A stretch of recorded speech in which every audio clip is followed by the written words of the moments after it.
там большой, да, по подписчикам, просто кто уже определился с тематикой блога, кто знает, чем он хочет заниматься и что он хочет транслировать в социальных сетях. Так, хорошо. А как вы думаете, вообще для чего нужно вести блог? Вот ваше мнение, кто может ответить сейчас? Ну, возможно, для того, чтобы зарабатывать много денег, да, кто-то думает, чтобы делиться энергией с людьми, так, очень классно. Еще кто как думает? Чтобы реализовывать свои мечты в деньги. Ага, отличный ответ. Так, проявляться, правильно. Да, на самом деле правильно. Вести блог нужно для того, чтобы проявляться, для того, чтобы зарабатывать, для того, чтобы транслировать, ну, свою жизнь людям с какой-то целью, да. Я хочу рассказать вам немножко про наш проект, вообще, что это такое. Проект «Шеф-блогер» — это обучающий курс для будущих блогеров. Здесь у нас будут крутые встречи с разными блогерами, спикерами. Вас ждет всего 10 встреч, сегодня уже вторая, и 10-я встреча у нас будет с вами выпускной, развлекательная программа и награждение наших участников. Самые активные получат призы, также ребята, которые в онлайне, они тоже смогут забрать свой приз, те, ну, самые-самые активные ребята, которые будут включены в процесс. Вас ждет развлекательная программа, встречи с топовыми блогерами, спикерами, практические занятия для прокачки вашего блога, и все это в нашем обучающем курсе 10 уроков по блогингу. Так, ну что ж, на самом деле у нас сегодня очень классный топовый спикер, блогер.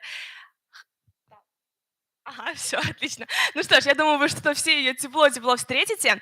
Русина Семененко сегодня приехала к нам. Вы знаете ее в Инстаграме как «Казань интересная». И сегодня она раскроет секреты своего блога. Давайте ее встретим, поаплодируем.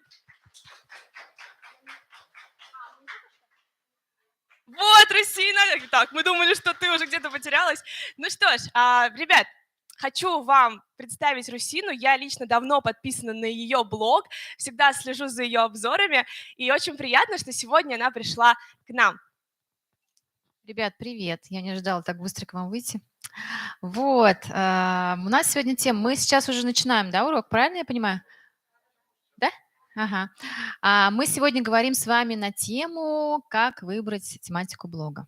Да. Меня волнует, сколько у меня времени еще раз? Так, у нас где-то... Все, А, наговорите, все понятно, да? да, Или не немножко наговорить? перебью. Ребят, у нас есть для вас квиз на тему Привет. насколько вы крутой, прокачанный блогер. Поэтому, Русина, если ты позволишь, мы немножко сейчас проведем этот квиз, Всё, буквально несколько хорошо. минут, и потом...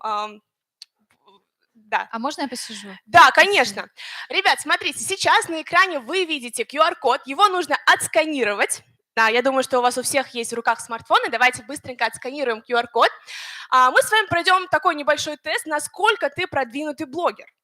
Вопросы будут вообще абсолютно разные. Возможно, там просто нужно будет где-то угадать, да, или подумать просто, да, побольше. Так, и по итогам конкурса, по итогам нашего теста мы вручим вам такой маленький приятный подарочек. Поэтому давайте, да, подарки будут. А кураторы, кстати, тоже могут, в принципе, участвовать, да? Так, ну что ж, ребят, у кого получилось отсканировать? Так, отлично, ждем остальных.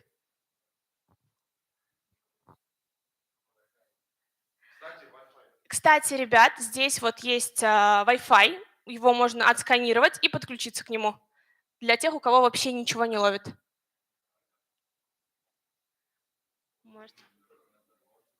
Да, сейчас я вынесу вот так вот.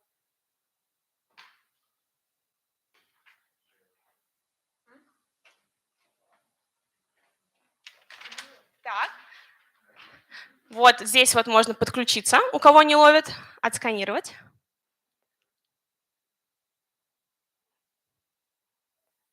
Ага. Так. Ну что ж, у кого еще не получилось подключиться? Ага. Не работает.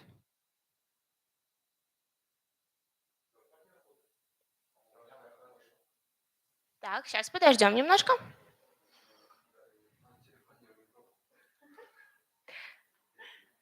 Давайте запустим игру.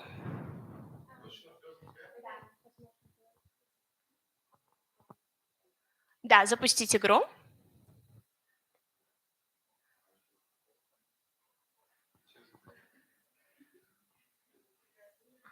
И сейчас пока поставим на паузу. Вот наверху на паузу. Ага. Так. У кого не получилось зайти и у кого получилось? Не получилось. Ага. А у остальных как? Получилось. Все, остальные зашли. Ага. Те, у кого не получилось зайти, давайте попробуем по QR-коду еще раз. Да.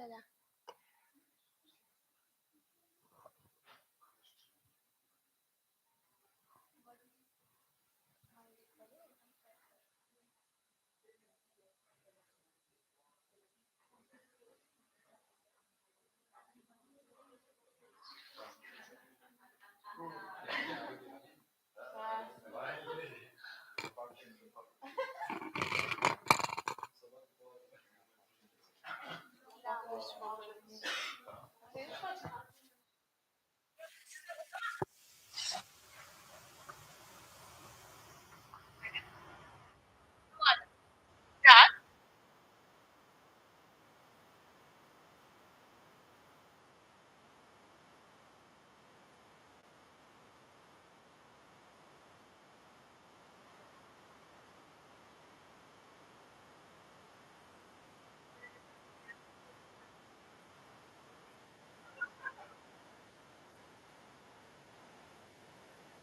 Ребят, для тех, у кого не получилось зайти, мы сейчас отправим ссылку на викторину в телеграм-канал, называется Шепский канал. Кто-нибудь подписан на него? Можно будет открыть, прям с телеграм-канала квиз. Все, мы его отправили.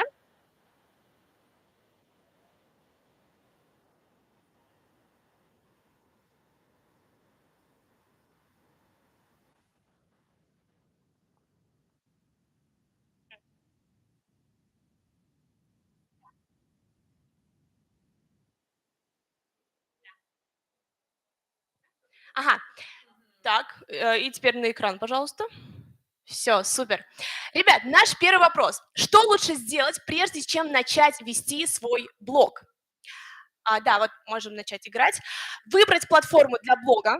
Второе, определиться с идеей, тематикой блога. Третье, договориться о сотрудничестве с другими блогерами. И четвертое, понять, как можно монетизировать свой блог. Как вы думаете, что нужно сделать, изначально? Так, ждем наши ответы. Так, Расим, Камила, Ильнар. У вас остается ровно 10 секунд, чтобы дать свой ответ.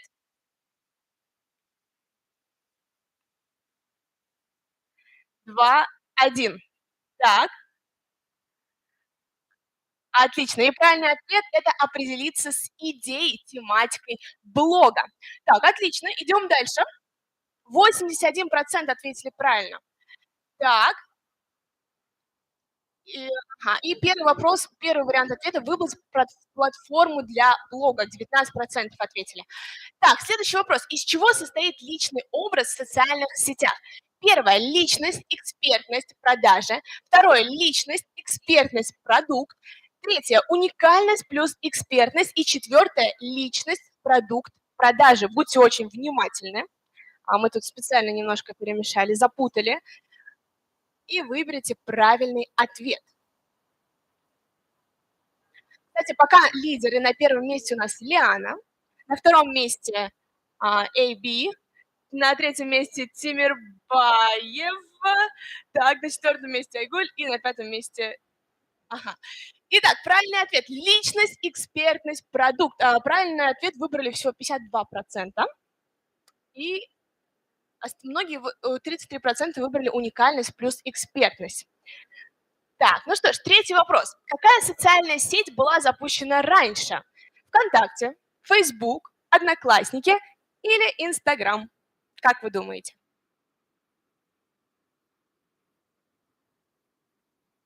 Тут, возможно, вы читали где-то информацию, кто-то может просто ответить наугад и прям попадет в цель, в точку, правильный ответ.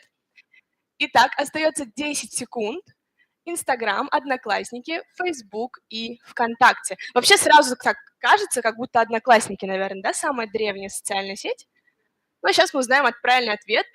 Так, правильный ответ Facebook и 71%. Многие ответили правильно. И на первом месте у нас пока Исламия, она набрала 18 баллов. На втором месте Карим, на третьем месте Гулина, четвертое место Эйби и пятое место Лиана. Так, замечательно. Следующий вопрос. Статистика показала, что большинство людей начинают самостоятельно пользоваться соцсетями со скольки лет? С 6, с 8, с 10 или с 12? Так.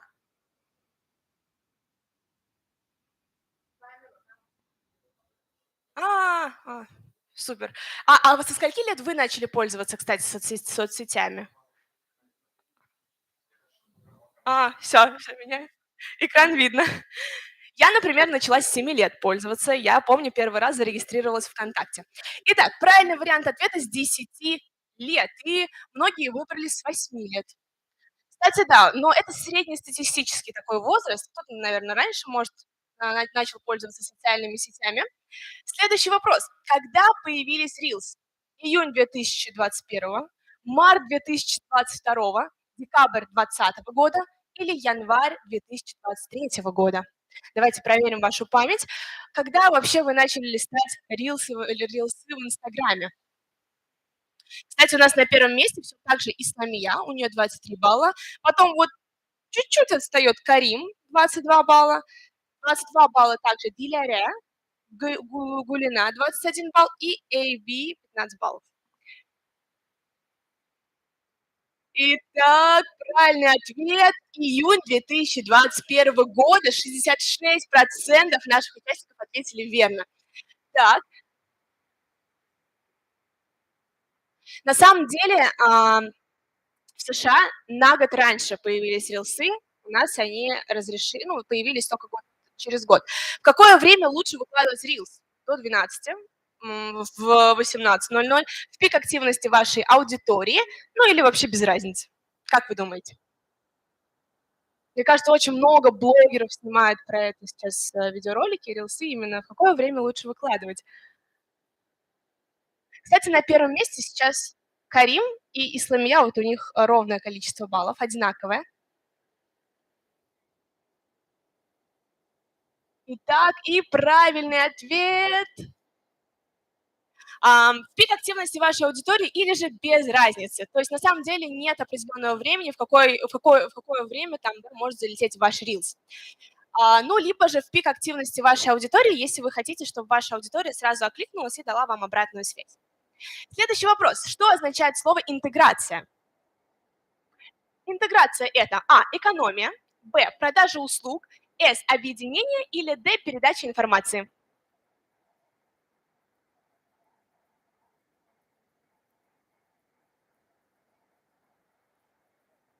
Так, у нас еще тут подключились участники. Проходите к нам, садитесь поближе. Вот здесь вот есть прекрасные места, чтобы вам хорошо было видно. Итак, что же означает слово интеграция? Сейчас появится правильный ответ на экране, и это у нас объединение, конечно же. И правильно ответили целых 81% наших ребят. Ну что ж, как часто вообще вы слышите слово интеграция? Я прям слышу каждый день, везде. Каждую минуту, каждую секунду. Так, продажа услуг тоже хороший вариант. Следующий вопрос. Самый популярный YouTube-блогер в России. Кто это у нас? Катя Клэп, Брайан Мапс, Влад А4 или же Ивангай? Надеюсь, есть еще люди, которые помнят времена Ивангая, вообще помнят, кто это? Есть такие? Так, вы думаете, Влад А4? Все. Ну вот самый популярный по количеству подписчиков получается.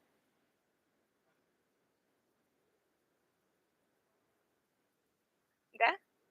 Мы проверим эту информацию. У нас тут экспертное мнение от нашего куратора, от Александра. Он говорит, что есть еще популярнее блогер. Влад А4 100%. Но на самом деле из всех вот этих блогеров у Влада А4 намного больше подписчиков уже сейчас стало, поэтому в этом списке он явно лидирует. А у нас лидирует на первом месте вот Карим, 41 балл. Итак, следующий вопрос. В каком году загрузили первое видео на YouTube? 2008, 2003, 2005, либо 2010 год. Так, 5, да, думаете? Так, еще какие варианты? 2003, да, есть, возможно.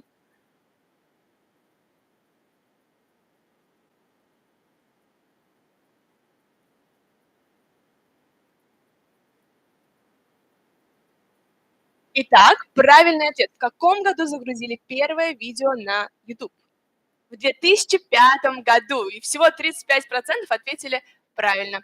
Но, в принципе, многие угадали, да. На первом месте у нас, кстати, сейчас Гулина, у нее 48 баллов, потом Карим 41 балл, Диляра 39 баллов. Что такое анона-блок? Здесь вам просто нужно будет прям написать, что это, без вариантов ответа, как вы думаете? Так, получено 2 ответа. Ждем остальных. Ну, что такое анона-блок? Вообще слышали этот термин или нет? Нет.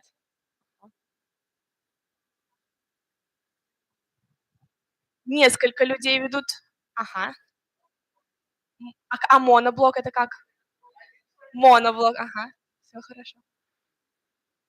Так, получено 12 ответов. Ждем остальных. Ага, у нас еще, да, ребята подключаются?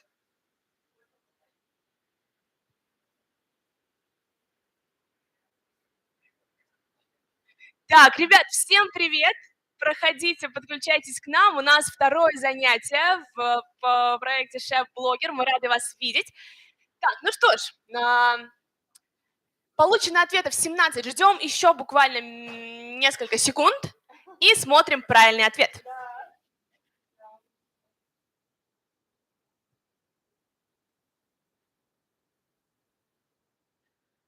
Ну что ж, ребят, все успели ответить? Кто еще не успел, кто еще думает? Так, отлично. Итак, сейчас мы с вами посмотрим правильные ответы нашего квиза и узнаем, кто у нас одержал победу.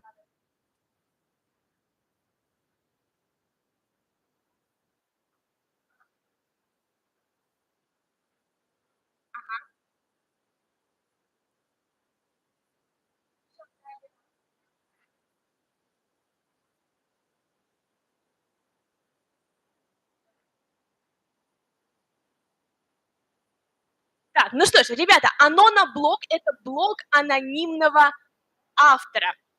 Давайте посмотрим наши результаты.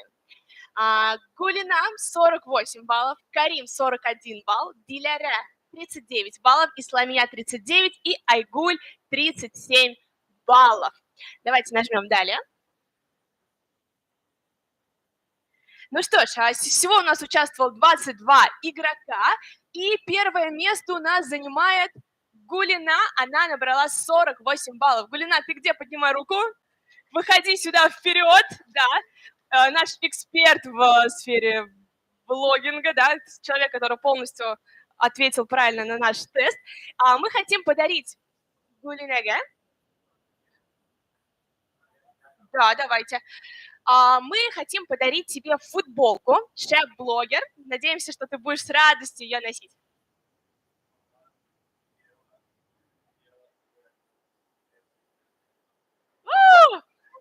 Аплодисменты!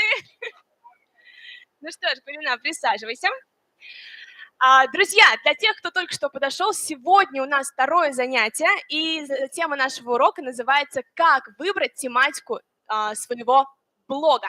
Сегодня у нас в гостях Русина Семененко. Вы ее знаете в Инстаграме как «Казань интересная». Давайте ее поприветствуем бурными аплодисментами. Ну что, всем привет еще раз. Кто меня не видел, кто меня знает, кто меня не знает, всем привет. Меня зовут Русина Семененко, я веду блог «Казань интересная» уже 5 лет. Веду его успешно, постоянно в росте, постоянно в динамике положительной, набираю подписчиков в запрещенной сети, конечно же, в первую очередь, никуда от нее не деться. В прошлом году я зашла на площадку ВКонтакте и создала тоже телеграм-канал. В этом году мы тестируем новую площадку для нас, это YouTube. Почему я говорю «мы»? потому что у меня уже есть команда, мы 2 года работаем, у меня есть в подчинении 2 человека, сейчас я беру уже третьего, потому что ничего не успеваю. И вот сегодня у меня появилось 2 часа, ой, сколько 2 часа, говорю, размечталась, полчаса, чтобы поговорить с вами о том, как выбрать правильно тематику блога. Начну с себя.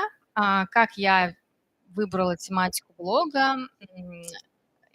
Я такой человек, наверное, мне просто повезло, я не совершила ошибки в этот момент, когда я действительно не начинала просто писать о чем-то, я знала, куда я иду, и мне нужно было верно выбрать эту дорогу.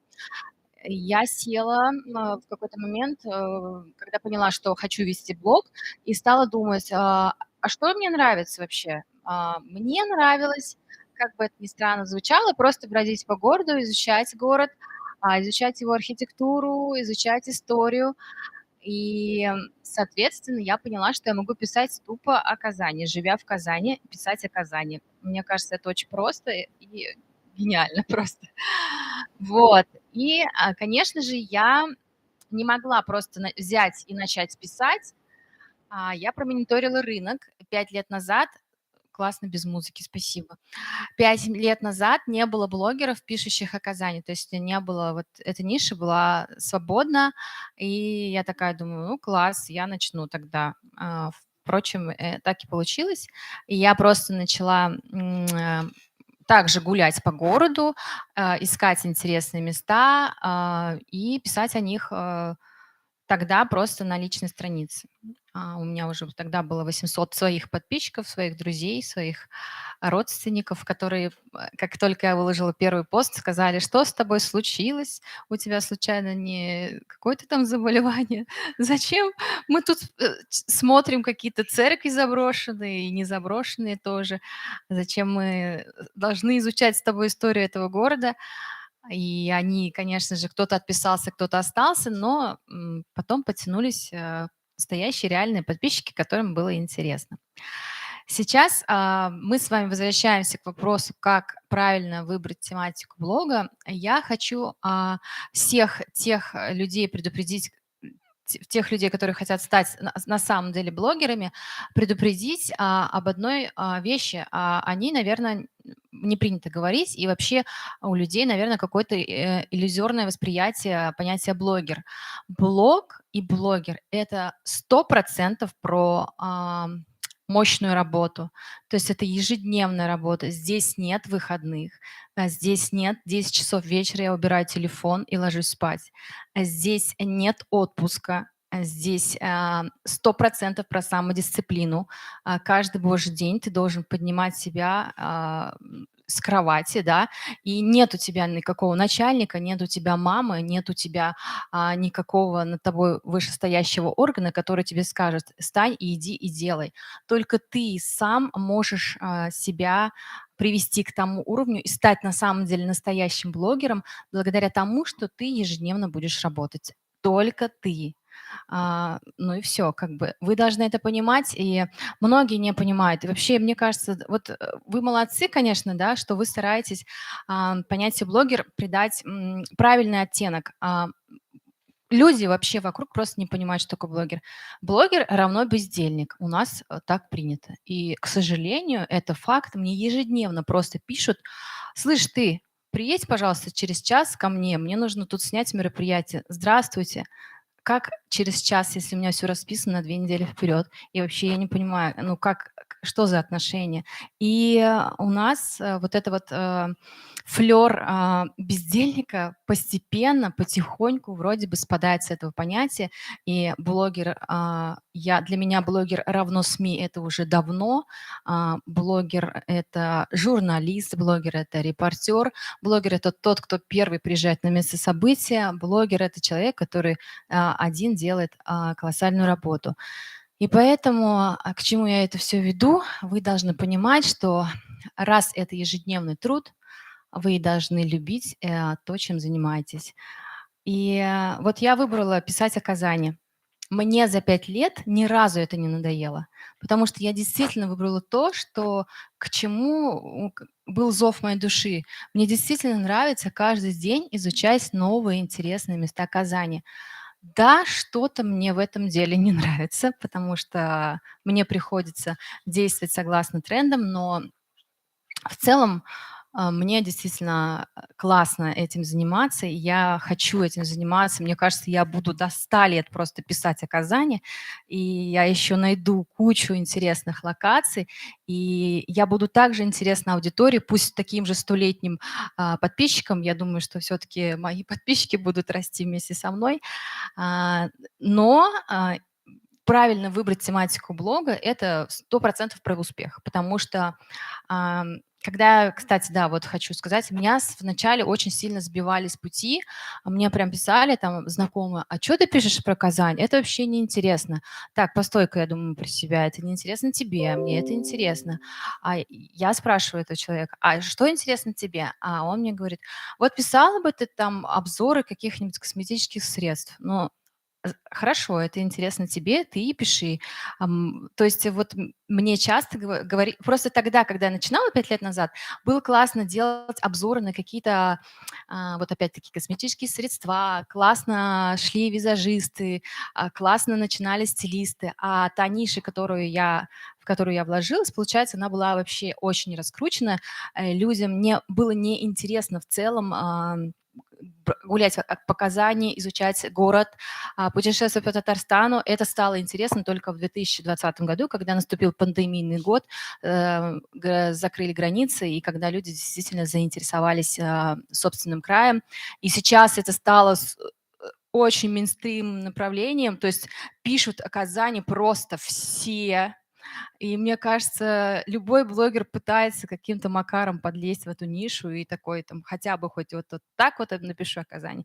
Или давай-ка я попробую обозревать интересные места Казани. И, ну, то есть это такое вот сейчас очень популярное направление, которое, как мне кажется, оно такое перенасыщено достаточно, но даже в таком перенасыщенном пространстве можно найти свое место, и поэтому я уже ушла, наверное, от того, чем я должна была заниматься с вами. Но так, как найти тематику своего блога? Сейчас буду давать прям ценные инструкции. Ну вот, я думаю, что нужно прям покопаться в себе и выбрать каких-то 3 направления, которые вам интересны.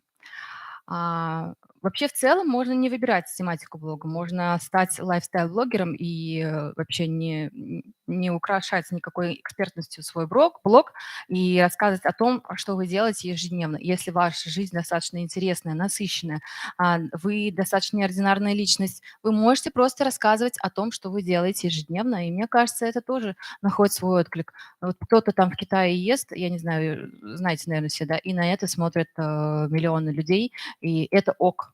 А я лично, у меня есть такая звездочка, я смотрю очень АСМР, правильно это называется? Ну, то есть как режут мыло.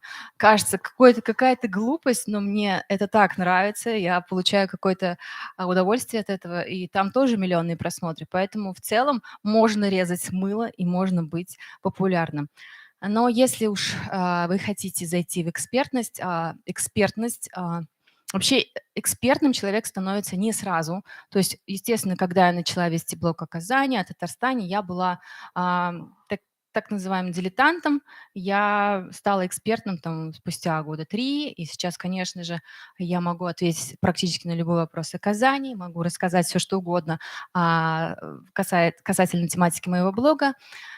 А в начале пути можно просто интересоваться чем-то и об этом писать. Поэтому выделяйте 3 направления, которые вам интересны, и смело, мне кажется, то, что близко вам, то, что не надоест вам ни через год, ни через 2, ни через 3, то, чем вам нравится заниматься, может, вы уже занимаетесь этим ежедневно, об этом и пишите. Все, чем душа горит, что болит, об этом и пишем. И это просто попадание в десяточку, 100% прямая дорога к успеху. Вот. Мне кажется, я очень полноценно ответила на этот вопрос, и я бы хотела с ребятами взаимодействовать. Позавчера у меня была лекция в Горькинско-Аметьевском лесу. Я тогда еще сказала, что для меня так ценны живые люди, я так люблю живых людей, Я хочу их трогать просто. Настолько вот этот виртуальный мир засасывает, что ты просто перестаешь видеть людей. Ты идешь по улице и просто шпаришь. Ну, мы постоянно в телефоне. Вот это вот, я вот иду просто, я постоянно в телефоне. И мне так классно, особенно с молодой аудиторией, взаимодействовать. Я бы хотела услышать ваши вопросы и ответить на них, если они у вас есть. Спасибо.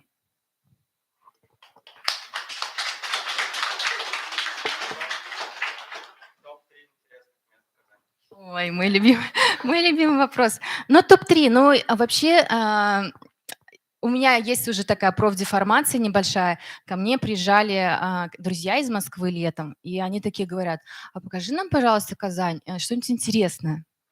Я такая говорю: блин, а ничего нету, а нечего посмотреть.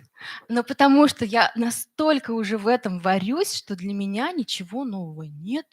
Ничего не открылось, а все же я уже видела. И действительно, ежедневно я могу каждый год кружиться вокруг одного и того же и рассказывать вновь и вновь об одном и том же. А подписчики как будто этого не видели. Поэтому топ-3 интересных мест а, для меня. Я скажу топ-3. Топ-1 – это мой дом, топ-2 – это мой дом, где я редко бываю. Ну, в общем, вот. Непопулярных, ну, наверное, конечно же, первое место – это Алафузовский завод.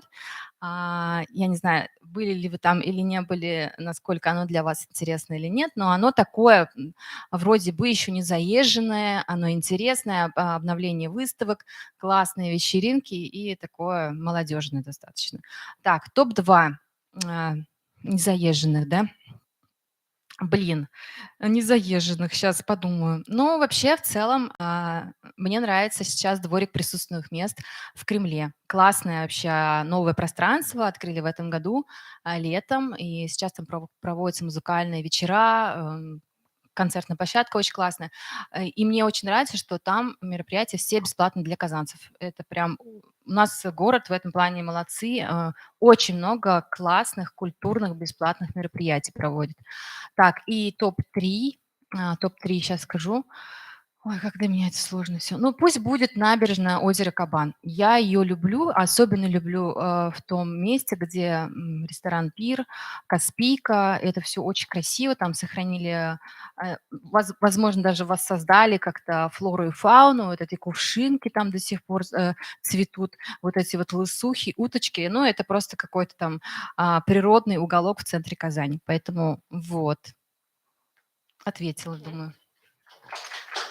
Русина, можно вопрос? Я Да. сегодня всю ночь думала о том, а что будет, если ты захочешь переехать в другой город? Что станет с блогом? Ты думаешь, ты одна только об этом всю Вот ночь думаешь? я сегодня переживала по поводу этого. Переживала, да? Не перееду я ни за какие ковришки. Нет, на самом деле я частенько думаю, а почему вообще, кстати, вот эта вот мысль, она очень крутая. Почему бы не сделать Москвой интересной или Альметьевск интересной? Я же могу работать и в других городах, проживая в Казани. Это один ответ. А второй, в целом я могу, мне кажется, уехать уже в любой город и нет, Казань интересно, я не брошу, Казань интересно останется, но в любом городе я сделаю его интересным и буду вести подобный блог из любого другого города, потому что мне на самом деле ну я не представляю себя ни в чем другом, и я, мне кажется, я останусь такой же другой, просто интересный в другом городе. Вот, спасибо. Так, ребят, ну что, вы можете задать любой вопрос Русине. Поднимайте руки, задавайте вопросы. Не стесняется, не стесняйтесь. Да.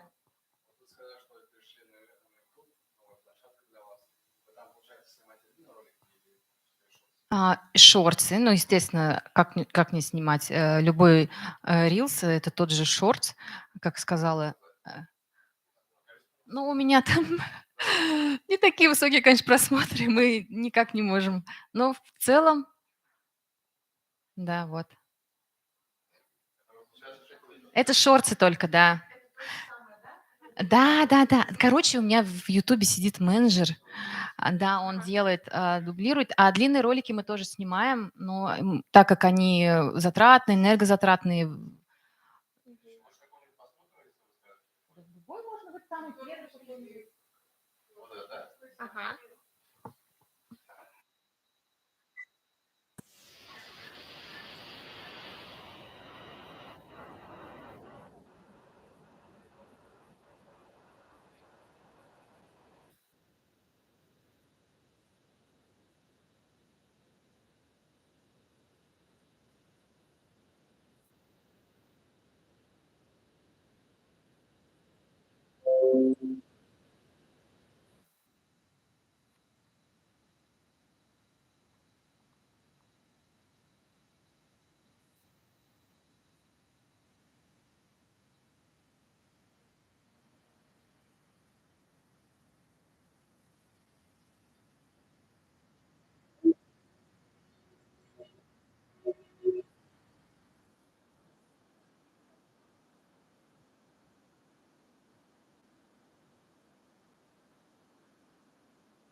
Ну вот смотрите, на самом деле я вот сейчас увидела свой YouTube-канал где-то раз в третий, четвертый, потому что у меня там сидит менеджер, и она все делает. А оказывается, полезно. Я тут и заметила, что она даже рекламную интеграцию зачем-то засунула в шортс. Я ее поругаю за это. Ну, вот. Это опять вот так про делегирование. Когда ты делегируешь, не забудь, пожалуйста, еще и проверяй за кем-то. Ну вот, как бы да, мы вот зашли буквально там в конце весны. Я понимаю, что "Ютубом" нужно заниматься, и там есть тоже какой-то алгоритм, пока мне непонятный. И как раз-таки нужно либо консультироваться по этому поводу, либо сажать туда знающего человека. За "Ютубом" есть неплохое будущее, я его вижу, но им надо заниматься. Русина, вот скажи, как скоро ты начала набирать популярность подписчиков? Вот с начала того, как начала вести блог, через какое время они начали набирать хорошие просмотры? Мне было очень сложно набрать первую 1000 подписчиков, мне было очень сложно набрать первые 5000 подписчиков. Но мы сейчас говорим об запрещенной сети, да. Мне было очень сложно набирать первые 10 тысяч подписчиков. Как только я набрала 10 тысяч подписчиков, у меня пошел хороший рост. Все-таки я не знаю, как сейчас, но раньше очень смотрели на число подписчиков. Если там оно было там 8 тысяч, как-то не подписывались. Но было вот непрезентабельно на такого человека подписываться. У кого 11 тысяч, дай-ка я на него подпишусь, у него уже 11 тысяч. Кто-то смотрит, а я не смотрю. Я не должен так поступать. Ну, в общем, популярность ко мне пришла а, ну, не в очень хорошей ситуации. Там была Какой? такая ситуация, когда меня просто жестко захейтили, когда я, раскрыла, одну секретную локацию в городе. И вот тогда ко мне пришла дикая популярность. Обо мне кажется, писали все издания нашего города. И вот. А что за локация? Я не очень люблю вспоминать эту историю, но, ну, у меня такой блог, мне как бы я, когда рассказываю об интересных местах, я всегда раскрываю, местоположение. У меня политика блога такая: если я не раскрываю местоположение, тогда я об этом месте просто не пишу. И у нас есть в Боровых-Матюшиных, красивое озеро, такое, ну, оно сказочное озеро. Его знали в основном только фотографы и знали местные жители. А местные жители Боровых-Матюшиных, кто у нас живет? Ну вот, да, учителя, врачи, бюджетники, все там живут. Ну и вот, а это оказалось озеро, которое они создали своими руками, они потратили кучу денег. А это их это экосистема, как они мне написали потом, которую они создали. А получается, мои подписчики в течение там недели практически уничтожили эту экосистему. Они там, ну, я же не виновата, люди же разные, я же тоже как бы показываю всем. Кто-то приезжает, конечно, портит. Как получилось, например, с Кукмарским каньоном. Про Кукмарский каньон рассказала я еще года 3 назад. И потом тоже завирусился пост, и, получается, фотографы, модели, все, кто захотел классных фотографий, съездили, и получилось так, что каньон исписали. Здесь был Вася, здесь была Таня, и мне потом из Кукмара даже там вплоть до высших слоев написали: «Зачем вы показали этот каньон?» Они его просто ну вот и так произошло с этим озером. И вот, и получилось, что на меня обрушился просто шквал хейта. Это был мой первый хейт, это был мой первый успех. Это был реальный успех, потому что, мне кажется, с этим хейтом мне пришло 5 или 6 тысяч подписчиков. Это было но для меня это был классный опыт. В любом случае он, был мной пройден, он был очень сложный для меня. И вот тогда ко мне пришел реальный успех. Конечно, я же его убрала. Ну, пока мне тут мне писало много людей, в день по 300-400 человек. Но пока мне не написал человек, которому я не смогла сказать «нет», я его не убрала. То есть я на страже своего поста стояла, но мне пришлось. И, я понимаю, может быть, но это такой был опыт, я же не знала, как поступить. Надо было, конечно, в самом начале его убрать. Но тогда бы обо мне бы не писали, и тогда бы не было этого хейта, тогда бы не было этого опыта. Но все, что не случается, все к лучшему. Вот. Интересно. Ребят, есть еще вопросы у кого-нибудь? У меня вот сейчас 2 человека, есть третий. У меня есть, менеджер, который ведет площадки ВК, ТГ и вот эту, YouTube, да. Ну, ТГ площадка. И у меня есть контент-мейкер, который полностью снимает мне весь контент и, иногда сторис монтирует. Вот. Какой? Ну, а SMM что делает? Нет, у меня нет SMM-щика. Я директ абсолютно отвечаю сама. И иногда, вот у меня есть менеджер, на которого я перевожу сообщения о сотрудничестве. То есть в директе то есть я свой аккаунт никому не отдала и не собираюсь отдавать. Ну вот, у меня получается, в целом у меня 2, но есть еще третий человек. Они, получается, дублируют, в другие социальные сети ваш Да, контент? я, получается, там ВКонтакте, ну, нужно же адаптировать. То есть ВКонтакте ВК-клипы, они не заходят. Что бы ты ни сделал, я не знаю, что там нужно выложить, чтобы он зашел, чтобы его посмотрели. Ну, вот такой контент мне не импонирует лично. И поэтому я не хочу этим заниматься. Я в ВК вижу, что там 3-летней давности вот это вот отфильтрованные фотки заходят. И я это делаю. Я всегда людям подаю на ужин то, что они хотят кушать. ВКонтакте они у меня это кушают, в Телеграме они у меня другое кушают. Получается, я просто этот менеджер, он адаптирует под определенные сети и выкладывает. Вот. А вы можете назвать вот свой блог основным вашим заработком А, сейчас? а у меня нет больше заработка. Но у меня его и не было в целом. Мгм. То есть как бы тут бы еще успеть. Тут еще поле не вспахано, на самом деле, столько дел, а как бы вот нет. Когда меня спрашивают, это основное место работы, я говорю: «Ну, конечно, основное. Хотите ко мне в команду?» Я на самом деле ищу, людей и не могу найти кадры. Это вообще, очень проблемно. Найти классного человека очень сложно. Вот. Каких блогеров вы смотрите, мне интересно? Ой, если бы вы знали, кого я смотрю. Вот я смотрю мыло, как режут, успокаиваюсь. Мне, честно сказать, очень нравится Лейсан Хамадинова, может, вы её знаете.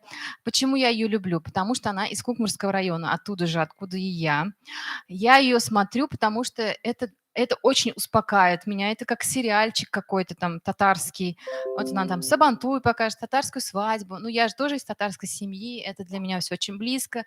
Я как будто бы на 5 минут возвращаюсь в свою семью, и вот. И честно признаюсь, я не смотрю блогеров.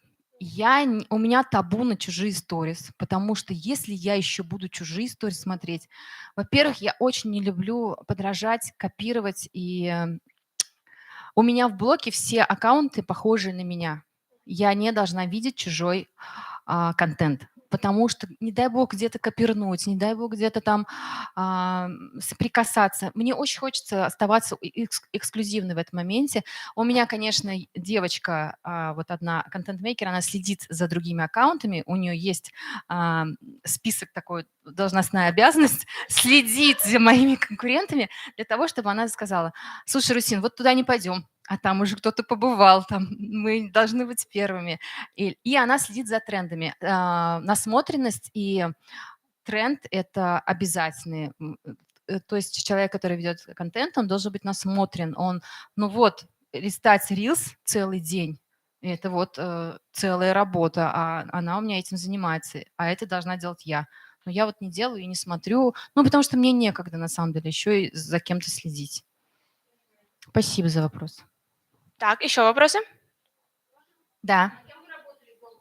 Это тоже хороший вопрос. Вообще, на самом деле, я училась. Вот изначально, ребята, всегда выбирайте все правильно, не совершайте ошибок, иначе, как я, будете там в энное количество лет идти туда. Вот я хотела стать журналистом. Я хотела поступить на этот факультет, на журфак, в КГУ тогда еще.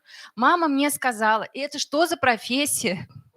Это вообще не профессия, пойдешь на химик-технолога. Ну, конечно, я пошла на химик. Я 5 лет своей жизни потратила на химию, которую я ненавидела каждый божий день. Я закрыла двери университета, взяла диплом и ушла просто. Я ни дня не проработала по специальности. Во-первых, я себе сказала, я не буду вставать к 8 утра на завод, и я с тех пор ни разу не встала к 8 утра. Кем только я не проработала, но по специальности, так как мои там однокурсники, я так и не проработала.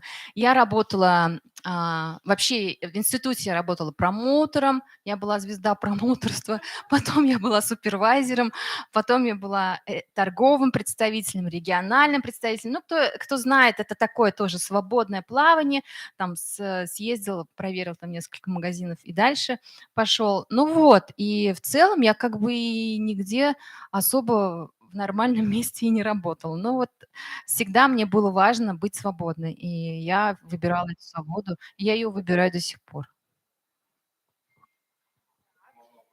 Ага. У меня был один ролик.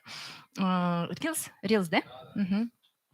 У меня был один ролик, я на самом деле, у меня такая опять-таки политика блога, всегда посещать место самой. Но так получилось, что это место я не посетила сама. Я его увидела у своей приятельницы. Она съездила в Арске, есть тропический лес, в общем, называется. Там как бы в условиях Арского района, вот вы же знаете, какая у нас полоса, выращивают не авокадо, сейчас скажу, папайю, манго, вот эти все тропические тайские фрукты. И там она сняла просто сторис. Я у нее вижу, говорю: ой, классно, классно, можно туда съездить? Она говорит: да, съезди. Я звоню, в общем, у меня не получается говорить о том, чтобы они приехали, для меня открыли во время моей съемки. И я просто беру вот у моей приятельницы вот эти вот видео не совсем хорошего качества и иду в перекресток и снимаю первый кадр. В Татарстане растет манго, да, и там следующий кадр просто мелькает вот эти сторис чужие. Это был залет вообще просто. Это был залет всей моей жизни. Я поняла, что для того, чтобы пилить контент, не обязательно пилить его собственноручно. Можно просто слепить из того, что было, и он залетит. Вот, и он очень классно, он, мне кажется, такой хороший прирост подписчиков мне принес, но у меня никогда никакой рилс еще не залетал на целый миллион. И я в целом этого очень боюсь. И, наверное, он не залетает поэтому. Почему боитесь? Потому что я очень боюсь. У меня очень хорошая чистая аудитория. Она в целом 60% у меня аудитория казанцы. И пошли по городам, потому что у меня подписаны туристы там Москва, Питер. У меня нет слава богу, Казахстана. Вы не подумайте, пожалуйста, что я расист или националист, но просто реально чужие страны очень портят статистику, и для меня очень архиважно, чтобы на меня не подписались куча казахов. Я понимаю, что они очень активные пользователи запрещенной сети, но мне они не нужны, потому что ну, статистика нужна для того, чтобы правильно строить интеграционные отношения с рекламодателями. Поэтому я каждый раз молюсь: только не миллион, только не миллион. И мне даже контент-мейкер говорит: ну вот и нет миллиона, потому что ты молишься, правильно получаешь. Вот. Вот, да, тоже хотела спросить, Э, сколько денег вы Это очень... зарабатываете? на кто-нибудь ответил хоть раз? Ну так, чуть почти, чуть-чуть. Почти, я сейчас... Неужели кто-то когда-нибудь признался обо своем истинном доходе? Ну, вы можете стать самый первый. Я, конечно, я люблю быть самой первой, но этот вопрос, он не очень. Да, кстати, да. У нас вообще, я всегда говорю, то густо, то пусто. Вот. Я могу только сказать, сколько я плачу своим сотрудникам. Да, давайте, Ну, под интересно. 100 тысяч у меня уходит только на зарплату чужим людям, другим людям. Мгм. Ну, все. Как бы можно, наверное, подумать, сколько нужно зарабатывать, чтобы платить такие деньги. Вот.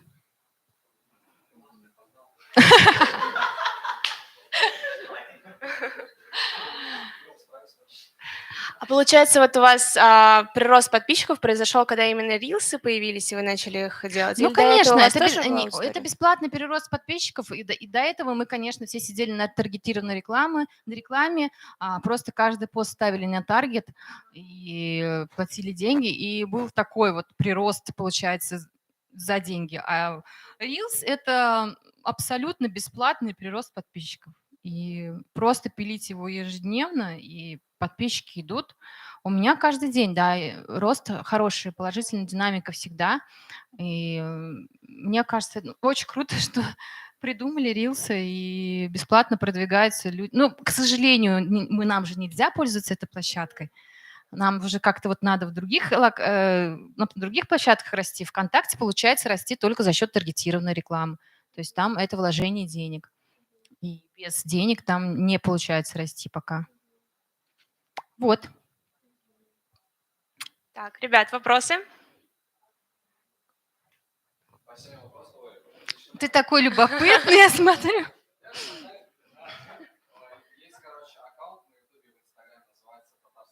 Ага. Ну. Да, очень. Да. Мгм. Мгм. Слушай, я вообще никого не боюсь, это раз. Во-вторых, Татарстанда всегда были. Но Татарстанда, они освещали более такие злободневные проблемы Татарстана, Куюки, озеро, тра-та-та. Ну, конечно же, я уже говорила, в мою нишу многие хотят залезть и залезают. Так же сделал Татарстанда. У них есть команда, у них она всегда была, у них 2 ведущих, у них есть оператор, у них есть вот эта вот техника. Я иногда встречаю, много же кто пишет, ну, такие как бы, это же медиаиздания, я-то блогер как бы все равно. И они идут с такими там бандурами, мы идем, у меня контент-мейкер меньше меня, я чуть выше с телефончиком. Привет, привет. Ну, как бы я на самом деле никого не боюсь. Я не боюсь в том смысле, что я создала это сама, и я это веду. Я один человек, я единица. Там команда. Зачем мы с ними будем бороться? Они ведут, я веду. И у них своя подача, у них своя стилистика. У них, кстати, классные, прикольные ролики. Мне нравится. Они иногда снимают то, о чем я хочу снять в будущем. Да, они снимают... Они вообще начали снимать с паромную переправу, прокатись по Волге за 100 рублей. Это сняла я этой весной. То есть я первая, и потом стали все снимать. Вообще неважно, кто снимает, что снимает. Мне вот Я не понимаю, что? Ладно, хорошо, Татарстан, да, снимают. Все люди будут смотреть только Татарстан, да? Нет. Люди будут смотреть разных блогеров, разные аккаунты, и кому-то будет нравиться непосредственно они. Я их очень хорошо знаю, этих ребят. А кто-то любит меня, и класс. Так все и живут. Мы же не делим телевидение на я буду смотреть вот ТНВ только и все остальное плохое. Ну вот так же, мне кажется, и в нашем пространстве. Мне, например, всегда интересней, ну, смотреть, когда вот есть личный бренд, человек, который сам Да-да-да, я об ведет этом и говорю. аккаунт, то есть не команда. То есть уже личный бренд, действительно, многие паблики, которые пишут, писали о Казани, все сейчас стараются вести личный бренд. Но вести личный бренд спустя энное количество лет очень сложно, практически невозможно. А тем более сейчас, я же говорю, нишу заняли люди, и на людей уже пришли, и на людей уже ходят. Сложнее и сложнее людям принимать еще большее количество других людей. Вот. Материал. Ой, какой ты любопытный. Нет, это не вопрос, это просто как совет. Вы же, получается, по разным районам ездите, снимать на классные места. Вы еще были в Камском снимать? Вот как ты меня смеешь спрашивать, была ли я в Камско-Устинском районе? Ну, конечно, была и не один, и 250 раз, потому что это самый живописный район Татарстана. Да, я к тебе приеду лично в гости, будешь мне экскурсию проводить. Спасибо за активность. Ну что ж, ребят, давайте поблагодарим Русину. Спасибо большое, что сегодня рассказала нам про свой путь, про то, как ты набрала подписчиков. Нам действительно очень понравилось. Ребят, сегодня у нас есть возможность, у вас есть возможность снять контент у нас в студии. Поэтому у кого есть свежие идеи, вы сейчас можете остаться и спокойно пройти в студию и снять прикольные видеоролики. Всем спасибо за занятия. Будем ждать вас на следующих наших встречах.